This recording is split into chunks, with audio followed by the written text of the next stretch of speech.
dá lugar para a China, parceira dos BRICS, e o Portugal ancestral, hoje periferia do norte, sempre imperialista. Então, o cardápio de hoje tem CISA regional em Matosinhos e tem CISA ultramarino em Porto Alegre mesmo, seguidos de comparação substantiva entre represa chinesa e brasileira, envolvendo o precedente estadunidense. Tem muita água pela frente, como razão de superestrutura cultural ou infraestrutura utilitária. Nós temos uma inversão da ordem, e vou pedir para Stephanie, para a Patrícia falar antes da Stephanie, logo depois seguida do Yulong. A ideia é que temos 15 minutos para cada exposição e que a gente faça a discussão de todos os três trabalhos no final. Então, vamos lá, Patrícia, a palavra é tua. Obrigada. Bom dia. Meu trabalho é sobre a Piscinas das Marés, do arquiteto Álvaro Joaquim de Melo Cisa Vieira, uma obra definitiva para o posicionamento do moderno português. O território de Matosinhos, terra natal de Álvaro Cisa, repousa sobre um extenso maciço granítico que, desde as serras da região metropolitana do Porto, se estende até a orla do Oceano Atlântico.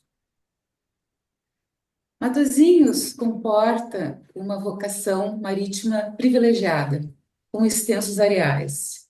Em Lessa da Palmeira, pertencente ao município, os primeiros banhistas começaram a chegar em princípios do século XIX, quando então a povoação era uma vila de pescadores. Já pela metade dos 1800, Lessa começa a ganhar notoriedade como uma estação de banhos, recebendo especialmente veranistas ingleses. Com o passar do tempo, a burguesia portuense se interessou pela localidade, atraída por um certo ar aristocrático existente no balneário. O século XX veria Lessa da Palmeira atingir seu auge urbanístico e balnear, com parques à beira-mar e ajardinamentos, um processo de embelezamento. No final dos anos 1940, o balneário refletia já forte animação. A primeira obra de Álvaro Siza em Lessa da Palmeira foi a Casa de Chá da Boa Nova, situada na avenida que margeia o Oceano Atlântico. Iniciado em 1956, a proposta liderada pelo arquiteto e mestre de Cisa, Fernando Távora, e pelo arquiteto Francisco Figueiredo, conquistaram o primeiro lugar em um concurso nacional de anteprojetos. Em 1858, Álvaro Siza desenvolveu a versão final do projeto. Era o momento em que a reflexão sobre a recuperação de uma arquitetura local que incorporasse tendências internacionais estava emergente. Em Portugal, nos anos 1960, houve um interesse acentuado por empreendimentos imobiliários, tanto nos tecidos urbanos como em áreas menos centrais. As construções voltadas ao turismo e lazer acompanharam esse ciclo e, inclusive, as piscinas de mar fizeram parte do movimento. Em 1959, a Câmara de Matosinhos, a Câmara Municipal de Matosinhos, encomendara à construtora Ribeiro e Silva um estudo para um tanque de banhos nos rochedos da praia de Lessa de Palmeira, cuja ideia matriz era de que houvesse uma constante renovação de água devido aos efeitos das marés. O engenheiro Bernardo Ferrão, irmão de Fernando Távora, ao iniciar o projeto, reconhece o profundo impacto paisagístico que o empreendimento poderia causar e recomenda a participação de um arquiteto. Álvaro Siza, então com 26 anos de idade, é contratado e apresenta a geometrização que é marcante em seu trabalho, assim como a inserção cuidadosa no meio, sem mimetizá-lo. Os anos 1960 seriam profícuos para a produção arquitetônica de Cisa, época em que ele explorou a potencialidade de novos materiais construtivos, inclusive as possibilidades plástico-construtivas do concreto armado. As Piscinas das Marés está entre as mais famosas obras do arquiteto, exemplar, conforme Rafael Moneu, em transformar virtude, dificuldade em virtudes. Definição que pode ser aplicada em boa parte da carreira de Cisa. É um complexo balneário que conta com 2 piscinas, um bloco de apoio com vestiários e um café. Nas Piscinas das Marés, há um redesenho da geografia local, geometrizando-a. Ao aproveitar o que a natureza oferece, o arquiteto intensifica rotas e, adaptando suas formas à topografia, entrelaça novo e existente, deixando claro o que é um e o que é o outro. A primeira fase das Piscinas das Marés é apresentada em março de 1960, quando foi proposta a utilização de rochas pré-existentes como limitadoras dos tanques balneários. Em 1961 estava pronto o projeto inicial, que previa a construção de um bar no limite sul dos tanques, mas que acabou por não ser realizado.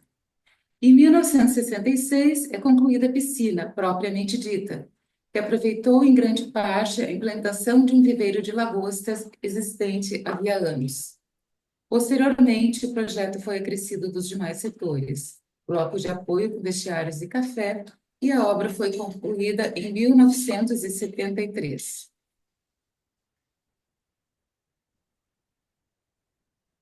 O Complexo das Marés foi implantado entre a Avenida Marginal e o Atlântico, na depressão do maciço granítico, paralelo e em cota inferior à via, mantendo o horizonte sem bloqueios e possibilitando que a água do mar invada os tanques livremente.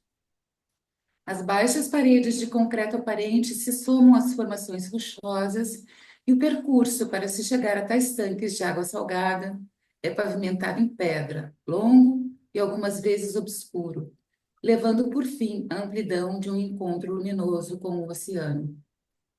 Também os blocos de apoio são inferiores à costa da marginal, desobstruindo as visadas ao oceano e aos tanques. Os banhistas se desvinculam do meio urbano e das outras construções da Avenida Marginal. Estão em um côncavo, quase em um mundo à parte. A multiplicidade das estruturas que se miscuem e desaparecem no sítio força uma experiência primitiva, como que gerada pela natureza. Álvaro Siza acolhe o grotesco, o híbrido, o que parece ser aleatório. Promove a diversão, convoca uma espécie de brincadeira na experiência espacial. Ao se mudar a paisagem, o espaço é articulado por novos caminhos.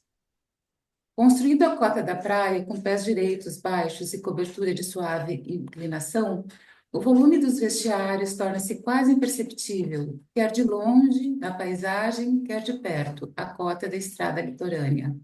Rochas, areia e concreto são variações do mesmo material, decomposto pela natureza e recomposto pelo homem.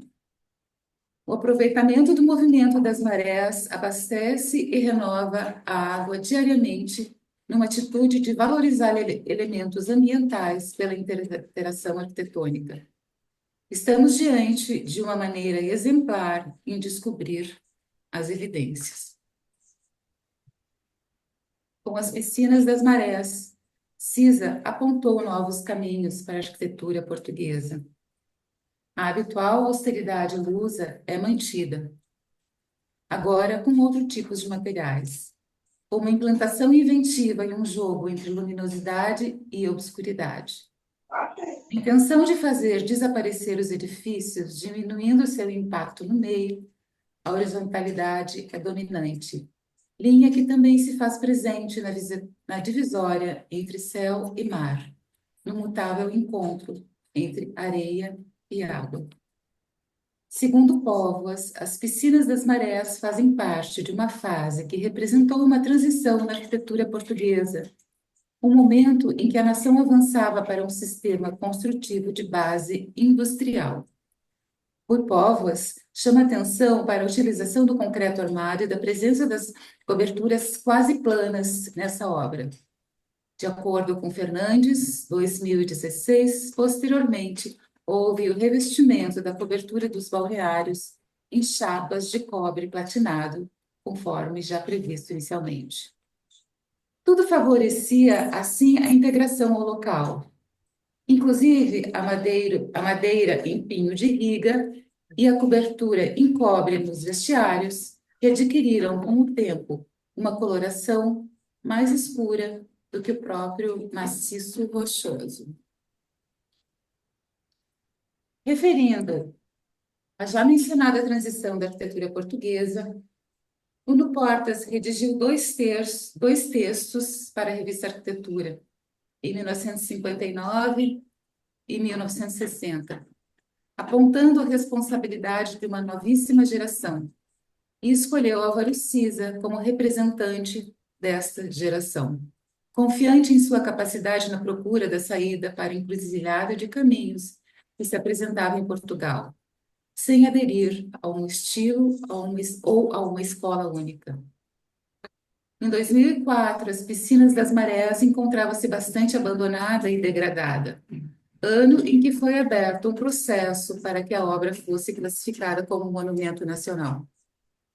Em 2017, o complexo compôs a lista indicativa do Patrimônio Mundial pela Unesco e o município aprovou a recuperação das piscinas das Marés, que contemplaria a requalificação dos edifícios, dos muros e dos demais espaços que compõem essa obra de Cisa Vieira.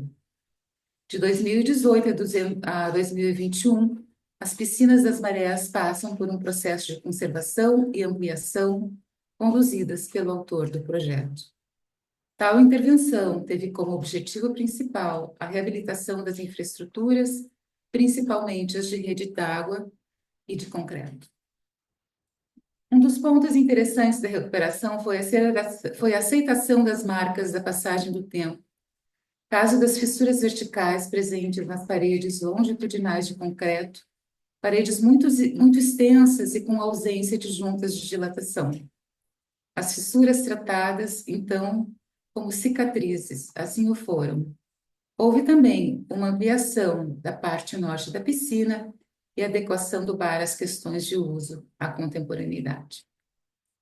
As piscinas das Marés constituem um objeto extraordinário que marcou a trajetória do arquiteto do país e até mundialmente falando. Uma obra em que a artisticidade de Cisa alcança um nível elevado.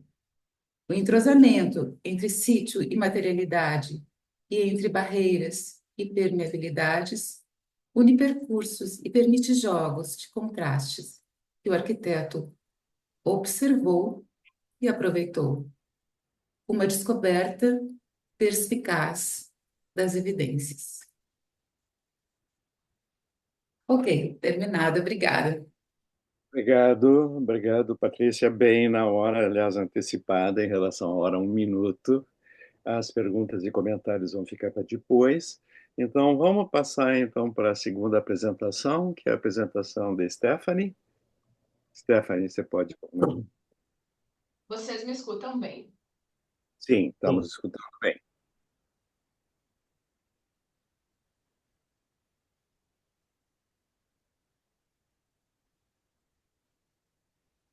E bem minha tela inteira? Ela não está no modo que é tela inteira. Agora entrou. Uhum. Então, posso começando, Comas? Pode começar, Stephanie, por favor. Certo. Então, bom, primeiro, bom dia a todos. Me chamo Stephanie, eu sou doutoranda aqui no Propar, e hoje eu vou apresentar o trabalho intitulado Museu Protegido, a Trincheira da Fundação Iberê Camargo. Primeiramente, a ideia do trabalho surgiu no âmbito da disciplina Cheias, Defesas e Projetos Urbanos, organizada pelo professor Bruno de Mello e realizada durante os meses de setembro e dezembro do ano passado no Propar. Depois da enchente de maio de 24, que assolou todo o Rio Grande do Sul, foi importante entender mais sobre o ocorrido, sobre outras cheias históricas no estado e sobre os sistemas de proteção planejados e construídos em Porto Alegre e que foram revisados na disciplina. O fato trouxe novamente para o debate público a posição geográfica vulnerável de Porto Alegre, margeada pelo Lago Guaíba e que recebe as águas de outros 4 rios, dos Sinos, Jacuí, Gravataí e Caí. E a temática dessa edição do Docomomo, focando em infraestrutura e superestrutura, ganhou ainda mais relevância depois dessa catástrofe, pensando que diques, comportas, estações de bombeamento viraram palavras frequentes no vocabulário da mídia e assunto comum entre nossa população, saindo da esfera da arquitetura e da engenharia e evidenciando a importância da disciplina para a comunidade. Dentro de tantas imagens que vimos de Porto Alegre inundada, aqui trouxe o recorte de equipamentos culturais que tiveram seus espaços tomados pela água, danificando o patrimônio construído. Como aqui nessas imagens no interior do Teatro Renascença, que primeiro foi um espaço escolhido para acolher as pessoas como abrigo temporário, mas acabou tendo que ser evacuado e também foi inundado, expondo um caos na gestão para além das chuvas extremas. Em alguns casos, não só o patrimônio construído, mas também o patrimônio cultural foi afetado, com água invadindo espaços de acervo e danificando documentos, registros e memórias. Aqui o edifício FAM, projetado pelos arquitetos Fayet, Araújo e Mudin, que é um patrimônio em si, mas também abriga o acervo do Propar e dos arquitetos. Nas imagens vemos o tamanho do dano, como o próprio professor Sérgio mencionou. O Marx também teve seu acervo atingido, que ficava abrigado em parte no andar térreo e foi movimentado para andares superiores durante o período de cheia. Entretanto, num balanço publicado recentemente pelo museu, o diagnóstico aponta que cerca de 4.000 itens de mais de 700 artistas foram de algum modo afetados, seja pelo alcance da água ou pelo prolongado efeito de umidade dentro do interior do prédio. Agora, contextualizando um pouco sobre o sistema de proteção contra cheias construído em Porto Alegre no início da década de 70. Ele é formado por diques de proteção com 68 quilômetros de extensão ao longo da margem do Guaíba e o trecho que não há dique ao Muro da Mauá, que tem uma cortina de concreto e com portas. E alguns diques internos espalhados pela cidade, mais para dentro da cidade, fora da margem, construídos próximos a riachos para evitar que transborde. Os diques têm altura de 3 metros acima do nível do solo e 6 metros acima do nível médio do Guaíba. Na enchente do ano passado, o nível da água chegou a 5,35 metros, superando os números da enchente histórica de 41, quando chegou em 4,75. Contudo, vimos o sistema de proteção colapsar com um nível mais baixo do que os 6 metros previstos pelo sistema de proteção. Aqui uma manchete do jornal Zero Hora, de acordo com um recente artigo de professores do IPH da URGS, a fonte está ali embaixo. Em apenas 2 pontos, a enchente superou a capacidade prevista pelas estruturas.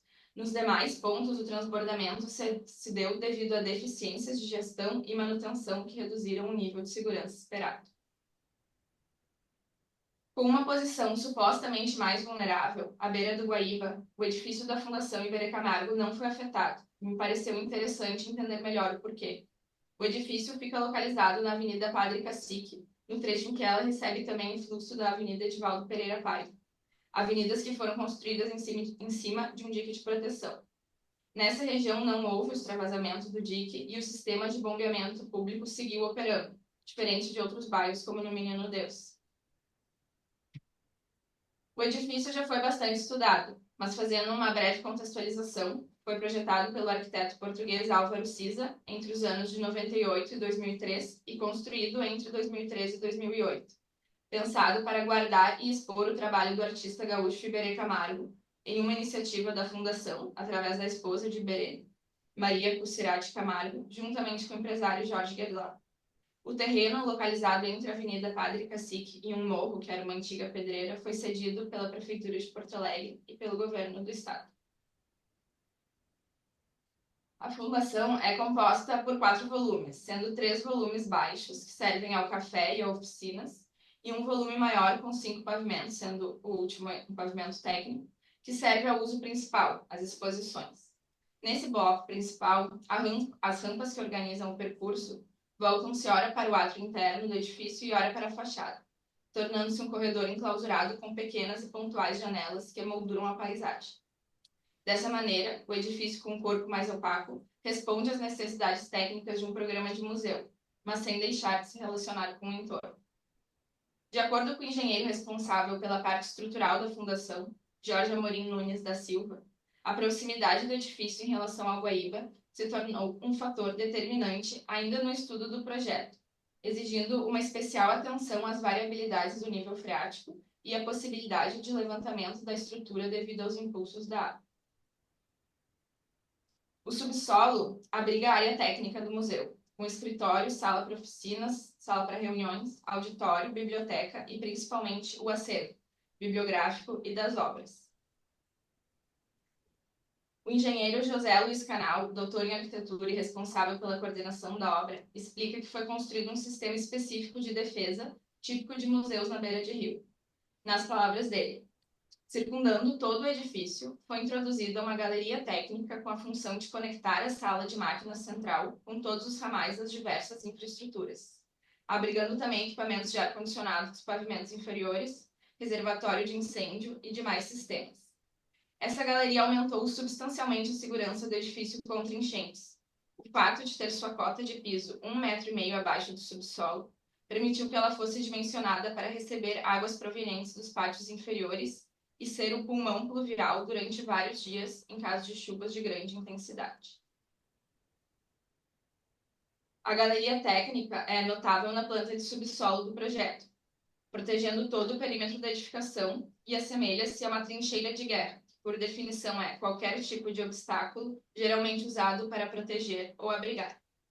Em casos de chuvas extremas, o subsolo do museu, construído como uma caixa de concreto estanque, transforma-se em algo semelhante a um casco de navio, envolto de água.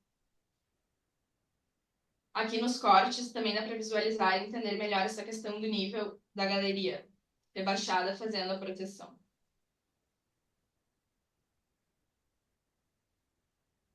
O museu conta ainda com um sistema de tratamento e bombeamento das águas. A água da chuva é coletada através de pátios internos, que aparecem aqui nas imagens, e escoada até a central de reaproveitamento, onde é tratada e armazenada no reservatório de águas cinzas e depois devolvida para uso nos sanitários e na rega do paisagismo. Quando o volume de chuvas é muito alto e o sistema de bombas não supre a demanda, aí sim que a galeria técnica passa a operar como um grande tanque de retenção até que o volume seja normalizado. Em contato com a fundação, depois das cheias de maio, eles me relataram que o sistema de bombas se manteve em funcionamento durante o período das fortes chuvas, evitando qualquer problema. Além disso, como já mencionado, nessa zona da cidade não houve extravasamento do dique nem falhas no bombeamento público. Ainda assim, o curador e responsável pelo acervo da Fundação, Gustavo Possamay, movimentou provisoriamente as 5.000 obras localizadas no subsolo para o quarto pavimento do edifício, através do elevador de cargas. E o diretor superintendente do museu, Emílio Calil, declarou ao jornal Zero Hora que se as piores previsões tivessem se confirmado, as bombas não seriam capazes de dar conta da enxurrada, conforme a reportagem que eu trouxe aqui à manchete. Ele também especulou sobre a construção de um possível anexo ao museu para abrigar o acervo de maneira mais segura e ordenada, visto que, com o passar dos anos, esse acervo foi aumentando de tamanho. O mesmo acontece no Marx, que também vislumbra a adição de um novo edifício. Nesse caso, a antiga sede da Alfândega, prédio que fica nos fundos do museu, e é a atual Superintendência Regional do Ministério da Saúde, pois vem aí uma oportunidade de dar lugar a um acervo mais seguro e mais organizado. A preocupação com a proteção de acervos também é uma pauta no exterior.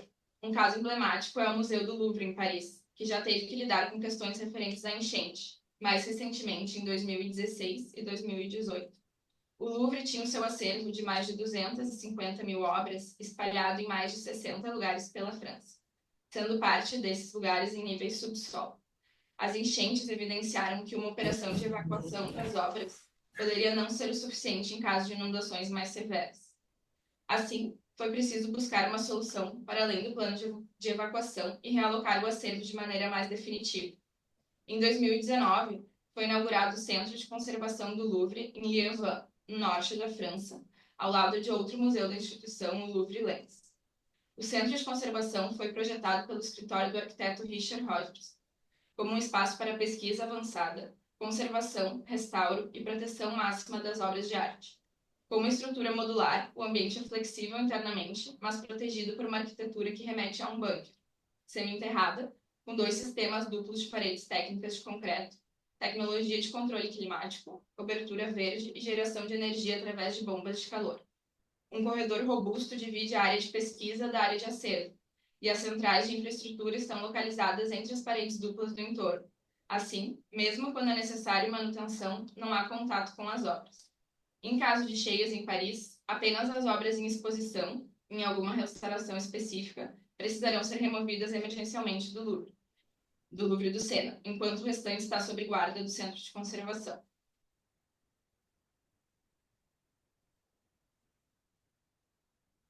Esses exemplos mostram como os museus, enquanto instituições que preservam o patrimônio cultural, enfrentam cada vez mais a necessidade de repensar suas infraestruturas diante dos riscos de desastres naturais. Contudo, eu abro o questionamento. Qual é o limite para o dimensionamento dessas infraestruturas? E até onde a arquitetura e a engenharia conseguem prever e se preparar para cenários cada vez mais incertos? Até onde podemos confiar na estrutura que temos hoje? Em que momentos devemos repensar a própria lógica de construção, seja com anexos, novas edificações ou migrando para áreas afastadas de grandes metrópoles e rios? A Fundação Iberê é um exemplo de projeto arquitetônico que possui um sistema de proteção de cheias. Sua trincheira, representada pela galeria técnica, nos serve de lembrete também como uma metáfora da resiliência necessária a essas instituições em tempos de crise social e ambiental. Obrigada. E aqui no fim eu deixei algumas referências. Obrigado, Stephanie. Perfeito. 10 minutos adiantados. You long? Can you... Caim? Well, it's my time? It's your time. Okay, cool. Thank you. Thank you for Stephanie and the other colleague for your presentation. Patrícia. Tell me, Carlos, is there a kind of a final debate after everyone's presentation, or that's all? Yes, there's going to be a Q&A session and comments from my part after the presentation. Cool, I see. Okay. I'm gonna show my PowerPoint. Yeah, okay.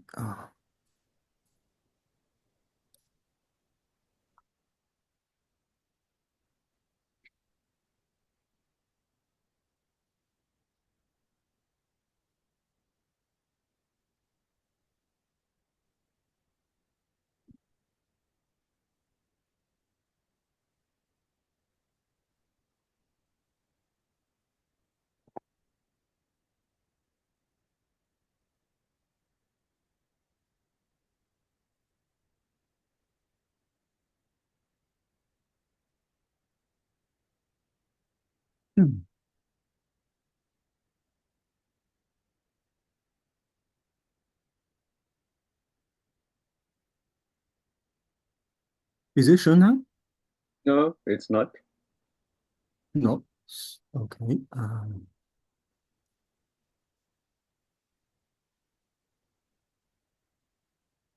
Are you sharing it? Let me see. Let's got some problem. I'm gonna let me see this.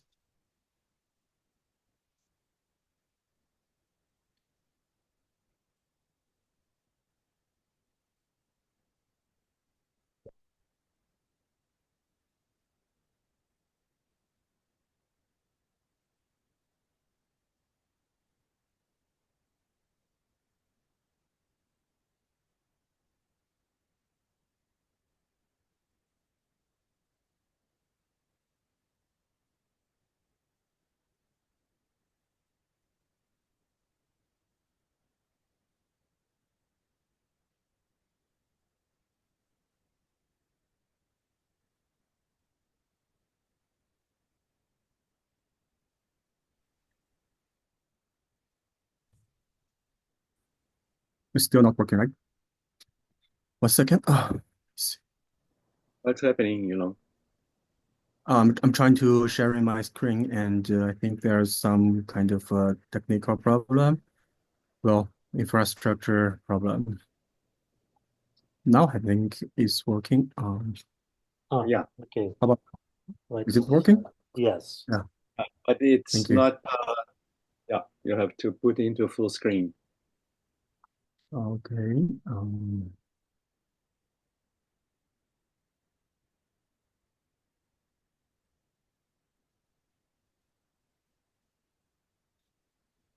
How about now? Here? No, not yet. Not yet. You Not have yet. to.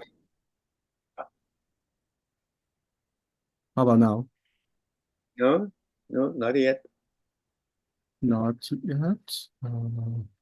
We're seeing, but we're seeing everything. Okay. Well, hopefully it is including everything.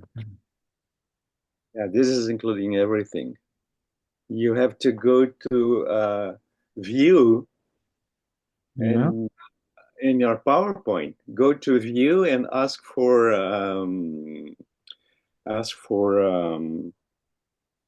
slideshow. Okay.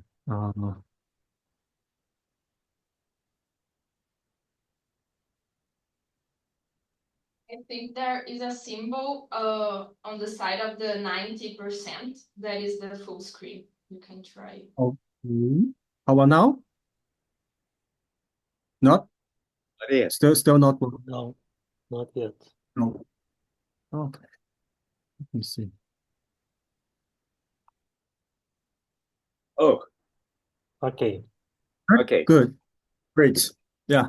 Thank you. And bom dia. Desculpa, eu falo pouco português, então I have to give the presentation in English, and sorry, I just speak a little bit Portuguese. Okay. Yeah. My name is Yunlong Yu from Shanghai, working as a postdoc researcher at Tongji University in China, Shanghai. And today my topic is about river basin heritage. It's actually kind of not only just the heritage, it also actually serves as kind of a framework for the historiography of architecture in the global south. That is why I use Brazil, China, and the global south as in the main topic. And my main research is about dams, those big electric modernist dams, hydropower, and knowledge transfer from the global north to the global south. Well, first of all,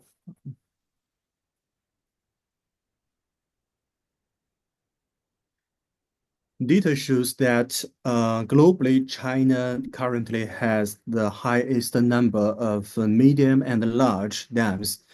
In Latin America, it seems that Brazil has the most dams. And also, Brazil is also ranking in the top 4 worldwide. I have placed the source links of the related data at the bottom of this PowerPoint page, and I welcome everyone, all colleagues, to verify it with me. But undoubtedly, both China and Brazil have undertaken extensive dam construction efforts. Most of these dams constructions began after the 1940s and were influenced by the integration of hydraulic engineering and architectural planning series. In the historical narrative of the global modern movement, the impact of large infrastructure technologies, such as dams, on the development of architectural history seems to have received insufficient attention. That is why I started this research 5 years ago when I was in Brazil with Carlos. Therefore, in the first half of my presentation today, I will introduce how modern hydraulic technology combined with modern architectural discourses in the USA forming a knowledge system that influences dam and architectural production. It is also important to know that another significant source of modern hydraulic technology, which is from the Soviet Union, was also a key power in the global dissemination of hydraulic technology during the 1940s and 1950s, which namely the after-war reconstruction of the world. But in this PowerPoint, it will not cover that aspect because in China and Brazil, it seems that the common point is the TVA model, which is from the USA. In this image, you can see the TVA model and its influence in the global is almost 20 countries on this page that has adopted TVA model as kind of a theory to guide how to build dams and work villages along the whole world. In the later half of my presentation, I will focus on the large-scale watershed modernization process experienced by China and Brazil and the influence of the hydraulic technology model from the TVA, which is the Tennessee Valley Authority, and the resulting basin heritage.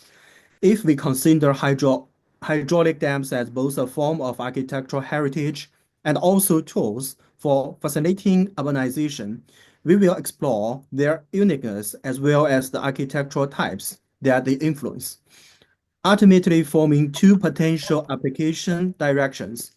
Firstly, to continue promoting the exploration of technological history within the architectural history of the Global South. And second, to advance discussions on international evaluation stands on hydraulic or basin heritage, considering it more as a type of architectural heritage. As we mentioned earlier, after World War II, dam construction became a large-scale new construction activity during the global reconstruction movement. On this page, we can see the TVA development map and its Brazilian version on the up right corner and the Chinese version. This is not an coincidence. While global attention was focused on the construction of Brasilia in 1960s, almost 30 big dams were built by the São Paulo Central Electric Company in the regions of the Tietê River and the Paraná River in southwestern Brazil. At the same time, numerous dam construction proposals emerged in China, all closely related to the model of the Tennessee Valley Authority. The TVA model is a watershed-based integrated development and management model for dam cascading. Research shows that in the 1940s, the TVA model transitioned from a regional watershed development activity in the United States and packed as an important diplomatic tool to guide all underdeveloped countries toward modernization. In other words, under the support of American technical policies such as the 4-Point Program, all countries seeking aid from the United States were directed to visit the Tennessee Valley Authority and regard modern dam technology as a powerful tool for localization and modernization. From the perspective of dissemination pathways, the TVA model spread to countries such as China and Brazil through international exchanges. China borrowed its construction concepts in dam construction. However, due to the impact of the Sino-Japanese War, China's dam construction occurred later than Brazil's. Brazil, on the side, rapidly developed its dam construction projects in the 1950s to 1970s, almost synchronously with the TVA model in the United States.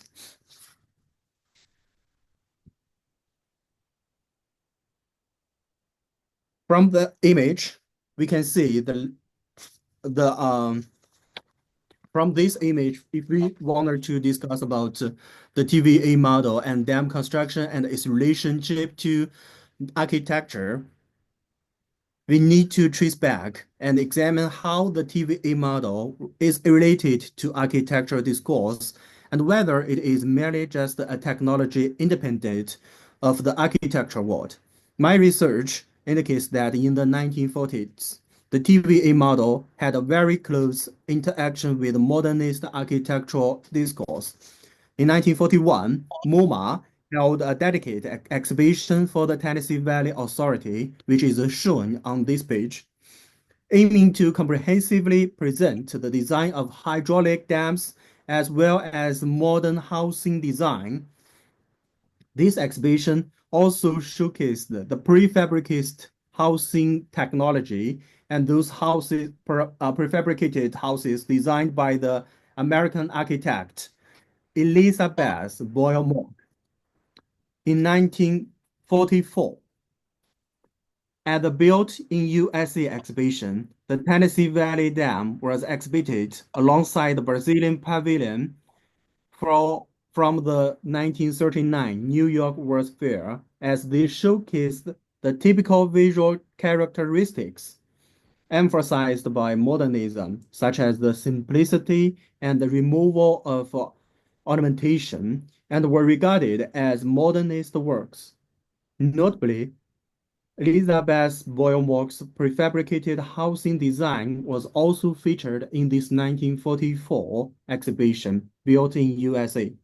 Just 1 year later, in 1945, Liang Sicheng, a pioneer modern architect in China, visited Elizabeth Boyle Moore in the United States and brought back the catalog of this exhibition, Built in USA, which became one of the main reference materials that aid Tsinghua University in constructing its modern architectural education system.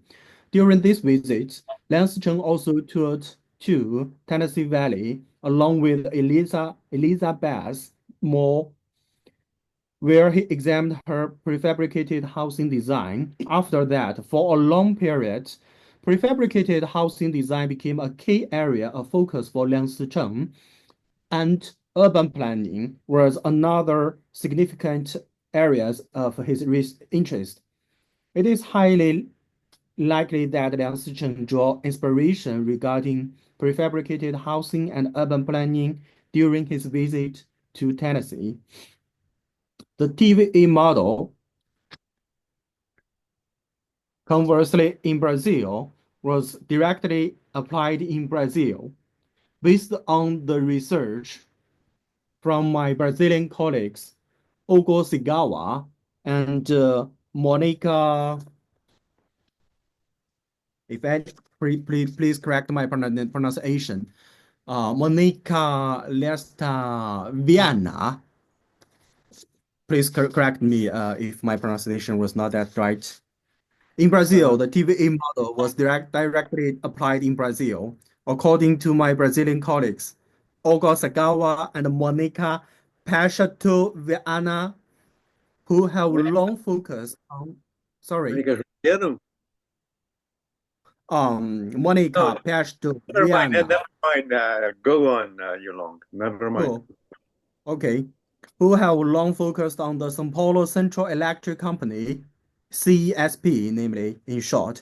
The TVA model was directly introduced into this company, and even this company established an architectural office responsible for coordinating all related construction work. And ultimately, I referred from Monica. She said this is kind of a complete design model in the 1970s.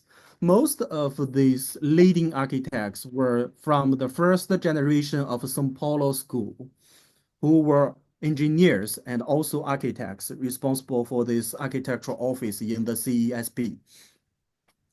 And according to investigations by Monica and Ogo Sigawa, some well-known results include the construction of this case showing on this page, the Rupia hydroelectric power plant and its workers' village.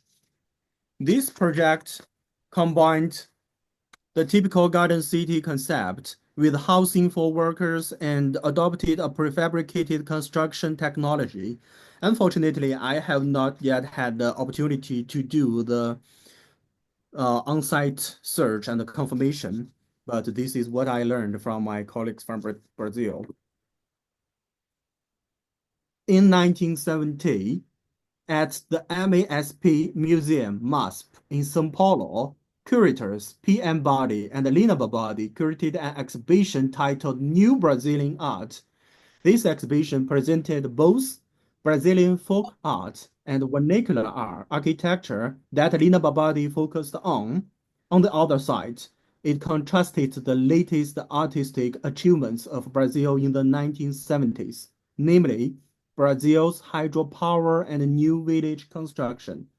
Key cases highlighted included the Rupia hydroelectric power plant and its workers' village.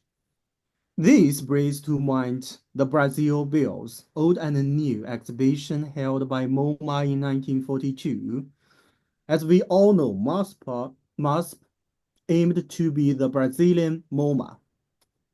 In that exhibition in 1942, colonial architecture from Brazil and Portugal and modernist architecture were presented as two contrasting architectural forms.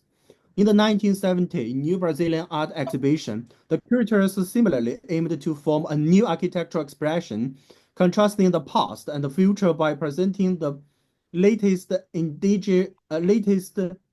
hydropower buildings in China. The hydraulic technology of the Tennessee River also received a direct response. In 1944, during the Built in USA exhibition in the USA, American engineers submitted the first original design proposal for the Three Gorges Dam to China, which is shown on this page. Almost simultaneously, modernist architects and engineers from China, including Yang Tingbao, Carlos, you might know him already from Nanjing, who alone were sent to TVA for investigation and learning. Subsequently, they brought back knowledge of dam construction as well as urban planning and housing design. Yang Tingbao, by the way, designed some hydraulic construction for Nanjing during that period. After the establishment of People's Republic of China in 1949, a series of practical dam and projects were initiated in the 1950s. Although the first design manuscript for the Three Gorges Dam was not realized in 1944, but many years later it became the Three Gorges Dams we know today. More importantly, a group of significant modernist architects and engineers were dispatched to the TVA, including Liang Sicheng's students, Wu Liangying, who now is the leader of Tongji School, of Tsinghua School in Beijing, were sent to TVA to study and learn planning, architecture, and housing design, and they brought back the knowledge to China, give a very powerful source for modern architectural education in China. In 1980s, after China implemented its reform and reopening policy, architecture, building hotels in scenic areas became one of the three major economic pillars for earning foreign exchange. Alongside oil and agriculture, many modernist-style works were built near the artificial lakes formed by dams. However, effective research of this systematic situation has yet to be conducted. I think Carlos referred my research about Pampulha project was also built as kind of tourism building designed in the artificial lake. Therefore, based on the observation of the architectural movements triggered by the flow of hydraulic technology knowledge between the global north and the south, the heritage brought about by watersheds encompasses not only dams, but also various of architectural types. In this table, I have briefly outlined the basic framework of architectural history research driven by hydraulic technology. In terms of institutions, it includes TVA from the USA, CESP from Brazil, and the Huai River Authority from China, and other scopes including geography, new town or villages, workers' buildings including community center and club, construction including those dam construction forms, and daily and hydro building like spillway, others, and most importantly, the national identity shown by this technological construction, dams, in exhibitions, discourses, and other stuff. That's all. Thank you. Thank you, Yunong.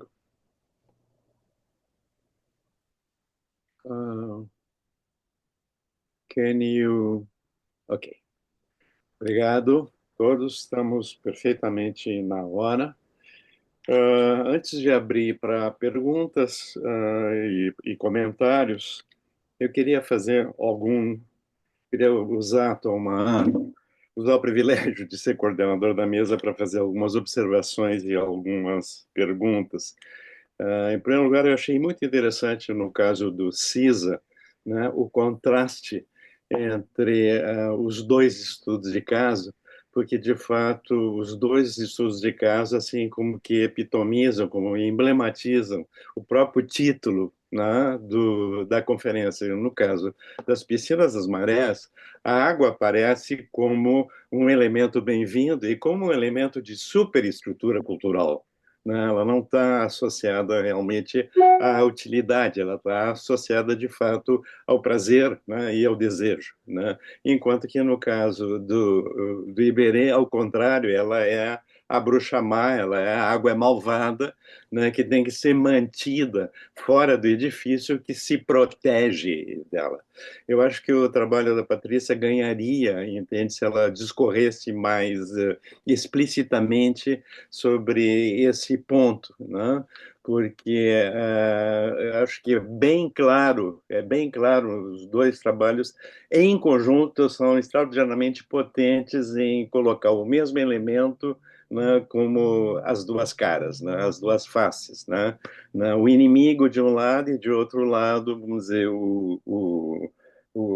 a coisa bem-vinda, né, de um lado utilidade, de um lado a necessidade, vamos dizer, pragmática de defesa, né, de proteção, que a Stephanie assentou, e de outro lado o uso gozoso, né, o uso veranil, né, vamos dizer, da água como estação balneária. E em relação a Patrícia, vamos dizer, a pergunta que eu tinha, eu gostaria de saber mais a respeito, e acho que isso precisa estar no trabalho na versão escrita, né? Digo, como é que funciona? Porque, na verdade, essa ideia de que as piscinas funcionam com as marés não chega, pelo menos a mim, não chega a esclarecer por completo, né? Eu li também, em alguma parte, que tu tem um tratamento da água. Que tipo de tratamento é esse, né? Como é que opera? É só água do mar ou tem depósito, a água fica depositada, enfim, né?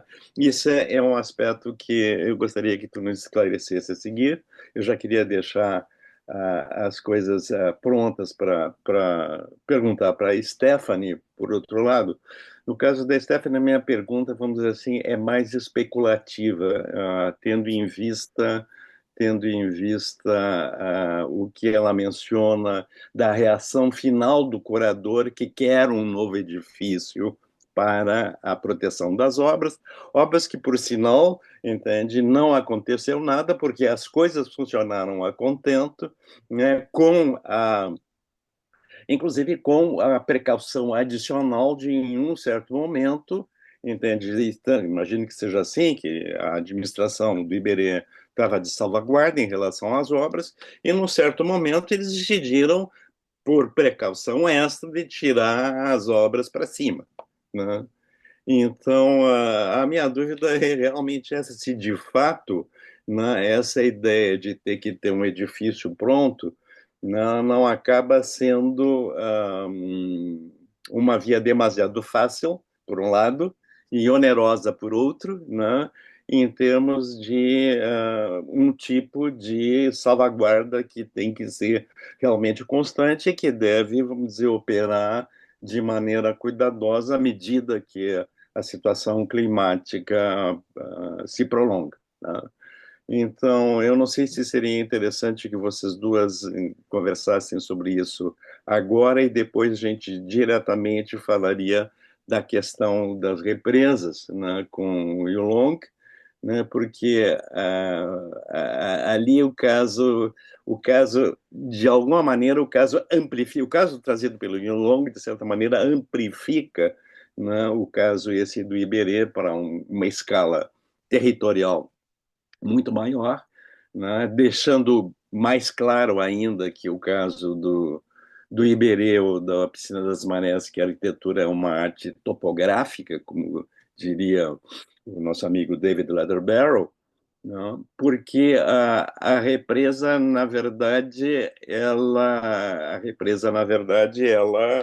funciona, ela funciona muito mais em termos amistosos, em termos de aproveitar a energia latente na água para bem da comunidade, só que ela o faz definitivamente num modo de infraestrutura, né? Mais do que o caso das piscinas, ainda que o Yulong tenha notado bem que os lagos inundados se tornam também elementos de recreação, elementos recreativos na paisagem. Eu acho que, de fato, a questão das hidroelétricas é interessante nos seus ângulos multifacetados. Inclusive o fato que ela inunda cidades inteiras às vezes, né? É o caso de Itá, em Santa Catarina.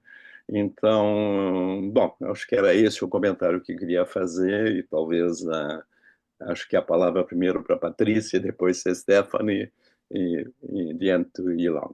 I'll repeat to you, Yulong, what I said. Não, Oh, great. obrigada, professor Comas, pela dedicação em avaliar o meu trabalho.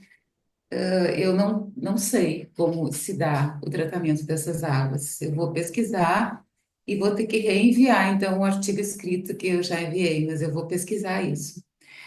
Observando, eu moro praticamente à beira-mar, eu moro aqui em Maceió, a uma quadra do mar, né?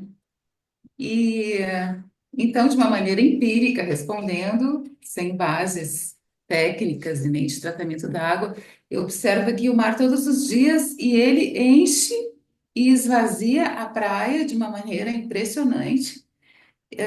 Então, pelo menos 2 vezes por dia, né? Eu não sei como é que seria o tratamento diante dessa invasão da natureza, porque não chega a ficar água parada, entendeu? Mas isso eu teria que ver como é lá especificamente A em pergunta, a pergunta é o nessa. seguinte: em Recife tu também tem essa história da piscina natural, mas a Sim, minha pergunta lá em relação às marés é porque fica a entender, bom, como é? Então tem um momento que sai toda a água e aí volta de novo, então de sim, repente está tomando banho e de repente a água toda vai é, embora, né?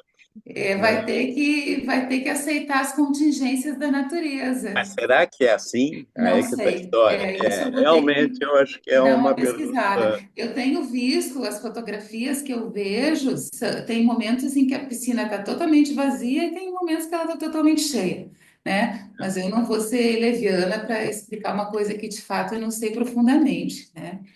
Agora, eu acho muito interessante, assim, como o Cisa, o Sérgio vai me dizer que eu só vou ficar rasgando seda para o Cisa, que ele já está de saco cheio disso, né? Mas o que que eu vou fazer? Eu adoro o Cisa mesmo. E eu acho impressionante como ele trata, lá no Iberê Camargo, a própria estrutura como um navio. Então, Hum, ele não, mesmo numa situação que a água poderia ser uma antagonista, ele joga a favor. Porque ele sabe, como todos os velejadores, os lobos do mar, que contra o mar, contra as águas, nada se pode fazer. Ela tem que ser um aliado da gente, né? E lá na Iberê é exatamente isso que ele faz. Ele pega aquele grande, trata a estrutura como um grande casco. Inclusive, trabalha os pesos, o sota-vento e o barlavento, com os pesos das rampas e das escadas, com aquele grande arco de um lado. Então, mesmo quando a água é um vilão, ele reconhece que o tratamento não pode ser de antagonismo, tem que ser de composição. tudo bem. Bom, Stephanie? Sim. Eu também não conseguiria responder a pergunta do professor, porque eu me perguntei exatamente a mesma coisa, assim, né, no final. Ah, realmente, eu falei, conversei com uma funcionária do educativo do Iberê e ela me garantiu que nada foi afetado ali na parte interna do museu, né? Enquanto midiaticamente a gente vê uma manchete que tem um tom bem alarmista e que se as piores previsões, né, tivessem se cumprido, realmente teria tido um estrago. Bom, não tem como a gente saber, de qualquer forma, por uma precaução, levaram para cima. Mas o que eu acho que fica... O que está perfeito, né? Sim, o que eu acho que fica é um pouco enfim, o que a crise ambiental nos traz uma certa incerteza, a gente nunca sabe, né? Sempre pode ser pior e pior. E aí eu acho que até que ponto a gente confia nas estruturas, né? Até que ponto a gente confia no projeto. Porque enquanto a gente vê o projeto público, realmente ele falhou em muitos pontos. Então, como separar isso, como confiar num projeto privado se a gente vê um sistema de proteção contra enchentes falhando em alguns pontos e inundando o menino Deus no dia de sol, né? Então, eu acho que tem um pouco esse ar de incerteza que virou um efeito de manada naquele momento, assim, que a gente viu em todas as reportagens, e aí todos os museus dando alguma declaração, assim, que, claro, no mundo ideal seria melhor ter um prédio, mas será mesmo, né? Porque aí constrói outro prédio e vai ter que lidar com outros problemas, inclusive da relação ali com o Iberê, né? Eu acho que é uma coisa bem perigosa, assim, de lidar. Mas fiquei me perguntando mesmo. Okay, obrigado, Stephanie. E Longa, what I was telling them was that both presentations on Caesar's work, they dealt with different, with the opposite visage of water. One water being the villain in the case of the museum, and water being, for recreational purposes, for pleasure, in the case of the swimming pools. And one interesting thing about your dams stuff is that when you see the whole thing, when you see the not only the dam, but also the dam as a kind of planning undertaking, you can see that what predominates, what prevails is water as a friend, but water as a friend in terms of infrastructure mainly, although you mentioned the fact that the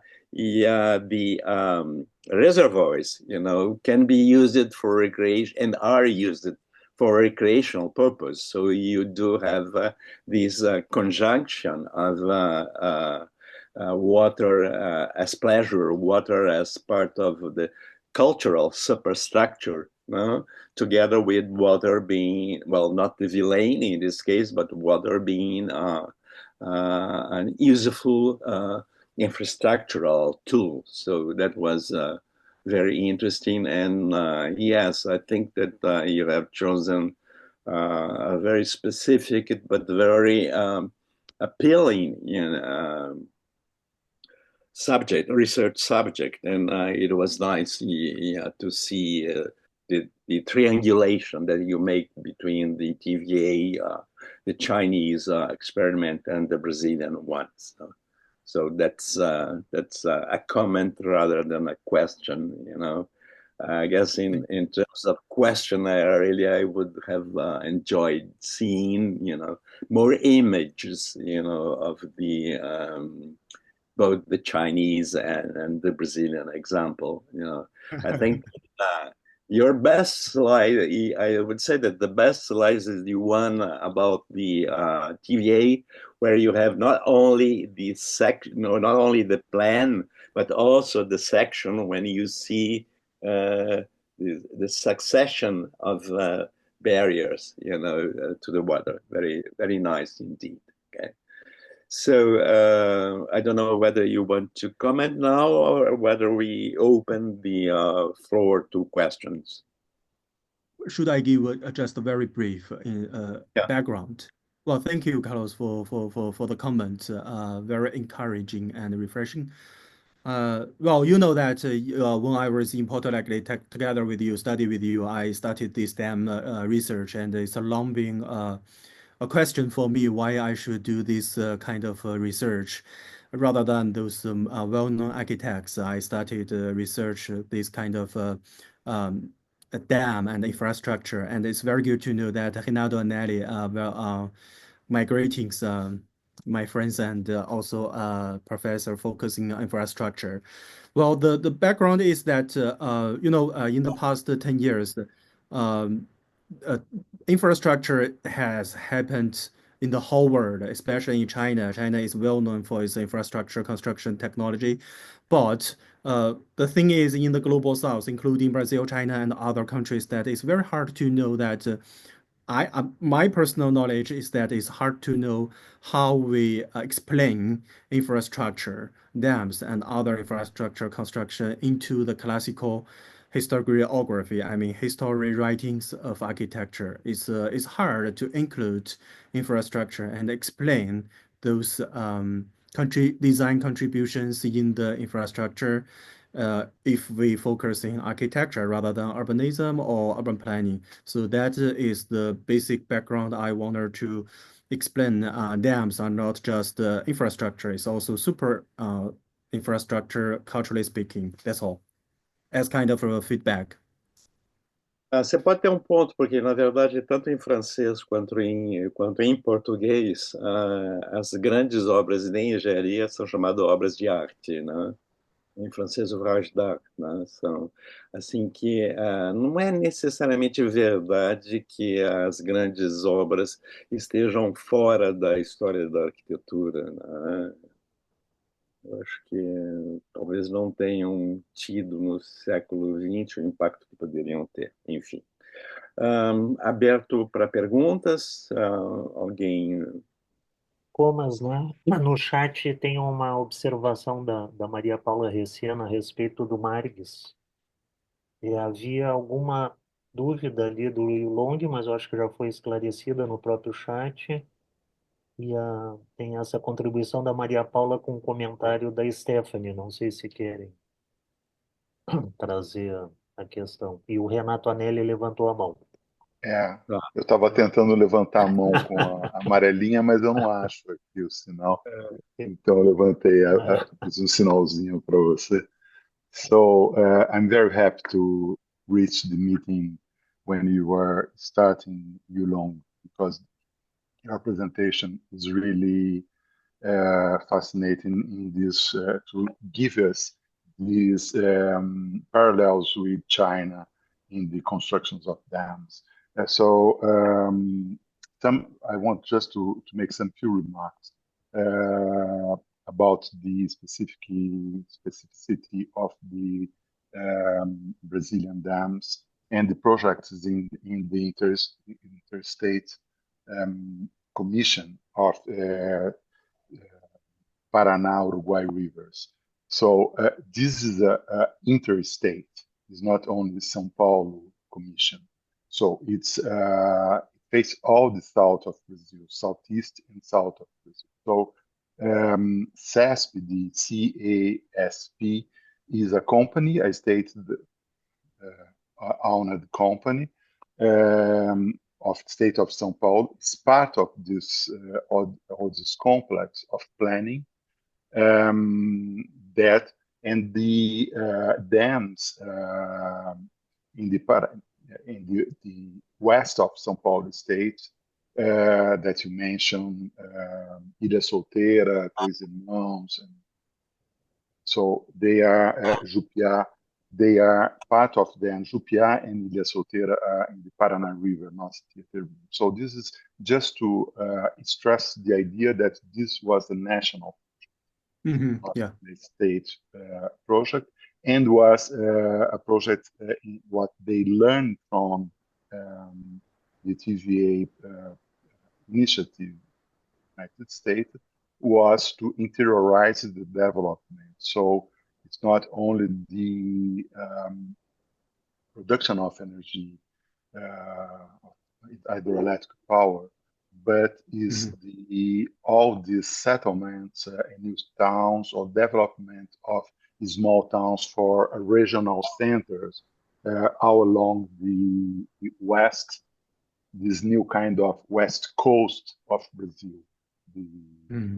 Things that Russia always mentioned this as a west coast, and some of the young architects who learned within this idea repeat this concept. That is a very nice quote, because this coast runs to Buenos Aires, runs to La Plata, all these waters, and we can reach the sea there. So this is this continental dimension is something that complements the architecture and the construction of technology of constructions, and also the forms of these the dams, and also the cities and the I think I'm very keen to read your paper, and another small remark is that the Brazil starts to develop the reinforced concrete technologies by the end of the 18th century with the Polytechnical School in São Paulo. So with stress of materials labs, learning with Hennebic technology for calculate the structures, and by the end of the first 10 years of the 20th century, Brazilian engineers in São Paulo were already building small bridges with reinforced concrete. The hydroelectric power in São Paulo was introduced by a Canadian company, the Light company for trams and electricity, and they developed the biggest dam in São Paulo by the end of the 20s.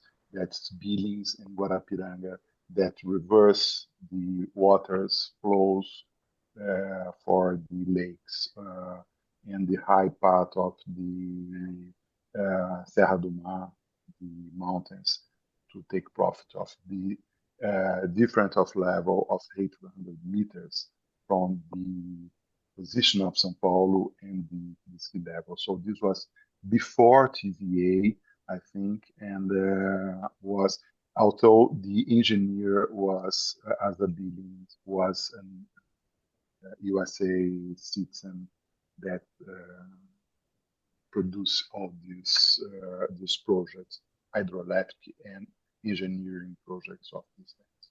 So just to make some confusion for you, that we have an experience before TVA here, although with Canadians and North Americans technology.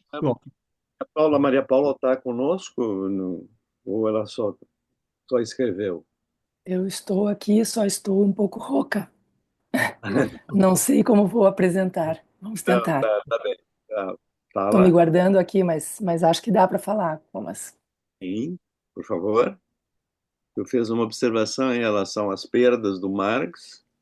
Sim. Eu vou ler, Mas- então, né?